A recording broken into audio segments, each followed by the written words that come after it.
Application of article 370 کے بعد زمین کا مسئلہ جموں کشمیر میں سب سے بڑا ہے، اور آپ نے دیکھا کس طریقے میں جموں میں کشمیر میں گھاس چرائی میں لوگوں کو کیسے نکال دیا گیا تھا اور کیسے نوٹسیں آئی۔ تو یہ جو بل تھا اس کا مطلب یہ تھا کہ گھاس چرائی میں، شاملات میں، اسٹیٹ لینڈ میں جو لوگ رہتے ہیں ان کی زمین ان کو ریگولرائز کرے، جن کے مکان ہیں کم سے کم۔ تو انفارچونیٹ وعدہ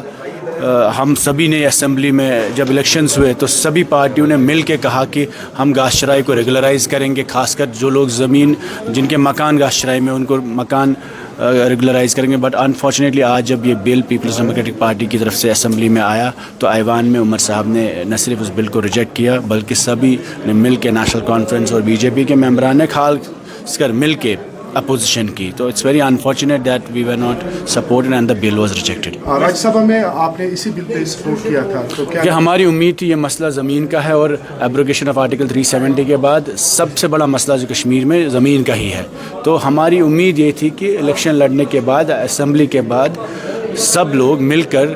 ایک ایسی بل کو سپورٹ کریں گے جس سے جن لوگوں کے گھر، مکان یا دکان، خاص کر شیلٹرز جو ہے گھاس چرائی میں ہے، شاملات میں ہے، اسٹیٹ لینڈ میں ہے، نزول میں ہے، تو اس زمین کو ریگولرائز کرا جائے گا۔ اسی کے لیے ہم نے یہ بل لائی تھی۔ انفارچونیٹلی ہمیں اس بل پہ سپورٹ نہ ملا، اور یہ مدعا سب کا ہے، یہ عوام کا مدعا ہے، جموں کا ہے، کشمیر کا ہے۔ تو جو بھی لوگ گھاس چرائی میں رہتے ہیں 20-20 30 سال سے جن کے گھر تھے اس کو ریگولرائز کرنے کی ہم نے بات کی تھی۔ اب اس پہ عمر عبداللہ صاحب نے کہا کہ یہ لینڈ گریبرز سے اس کو الاؤ نہیں کریں گے۔ It's an unfortunate thing, but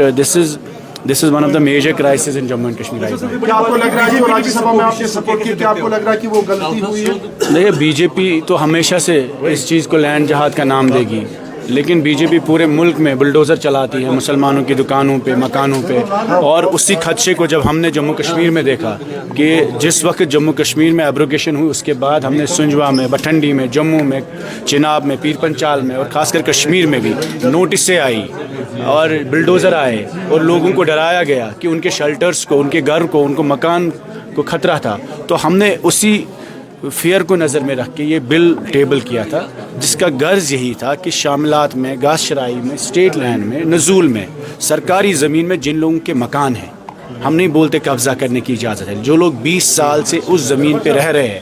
گھروں میں رہ رہے ہیں، ان کے مکانوں کو آپ ریگولرائز کریں، انہیں ڈیمولش نہ کریں، انہیں الیگل نہ کہے، انہیں نوٹسیں نہ بھیجیں اور ان کو بلڈوزر نہ بھیجیں۔ تو اس وقت پرائم منسٹر کی طرف سے PMAY میں لینڈ ٹو لینڈ لیس کا ایک اسکیم ہے اور ہاؤس ٹو ہاؤس لیس کا ایک اسکیم ہے۔ جب آپ نئے شخص کو زمین دیں گے، گھر دیں گے، تو جس کا گھر آلریڈی ہے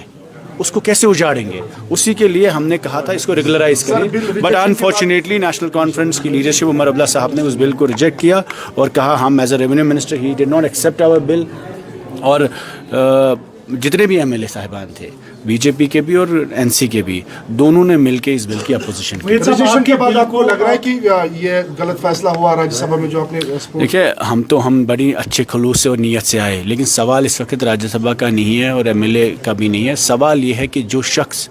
جموں کشمیر میں اپنے گھر میں رہ رہا ہے، جہاں پہ بھی رہ رہا ہے، وراثت میں رہ رہا ہے، اس کو گھر سے نکالنے کا کسی کا بھی حق نہیں ہے۔ اور ہم سب لوگوں نے اسی پہ الیکشن لڑا۔ 370 جب چھینا تو سب سے بڑا دعویٰ زمین پہ تھا۔ آپ نے دیکھا جموں میں کیسے لوگ، چناب میں، پیر پنچال میں، کشمیر میں بھی نوٹسیں آئی، اگر آپ کو یاد ہوگا ہر شخص کو نوٹس گھر میں آئی۔ اس وقت سبھی پارٹیوں نے پروٹیسٹ کیا، عمر صاحب کے رشتہ داروں کے گھر JCB آیا اور محبوبہ جی نے وہاں پہ پروٹیسٹ کیا، پارلیمنٹ کے باہر محبوبہ جی نے اس وقت پروٹیسٹ کیا۔ ہمارا غرض اس بل کا کوئی ہمیں ذاتی نہیں ہے، ہمارا مکان گھاس چرائی میں نہیں ہے کہ یہ جو لوگ گھاس چرائی میں رہتے ہیں، شاملات میں، اگر آپ لینڈ ٹو لینڈ لیس کو دیں گے، ہاؤس ٹو ہاؤس لیس کو دیں گے، جس کو گھر آلریڈی بنا ہوا ہے، تو why will you snatch their shelters? اس کا گھر کیوں ٹوٹے گا؟ اور ہم کہہ رہے ہیں کہ 20 سال سے جو شخص ڈومیسائل ہے، اسٹیٹ سبجیکٹ ہے، اس کو 20 سال سے جو اپنے مکان میں رہ رہا ہے اس کو اس وہاں کے کاغذ دیجیے۔ 70% of Srinagar is on the state land,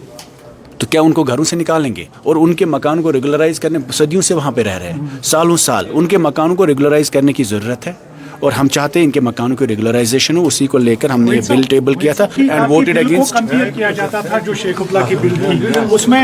جو aiming to end the tenant exploitation, تو آپ کو لگتا ہے کہ آپ کے ساتھ تھوڑا سا بیٹریل ہوا ہے؟ انفارچونیٹ ہے، یہ قوم کے ساتھ بیٹریل ہے۔ ہم نے وہی کہا کہ عمر صاحب کی جو پارٹی ہے انہوں نے لینڈ ٹو ٹلر بھی ایک وقت کیا، اور ہمیں امید تھی کہ یہ جو لینڈ ریگولرائزیشن بل ہم نے لایا تھا، ٹھیک ہے، دلی میں، بہار میں، UP میں، ہر جگہ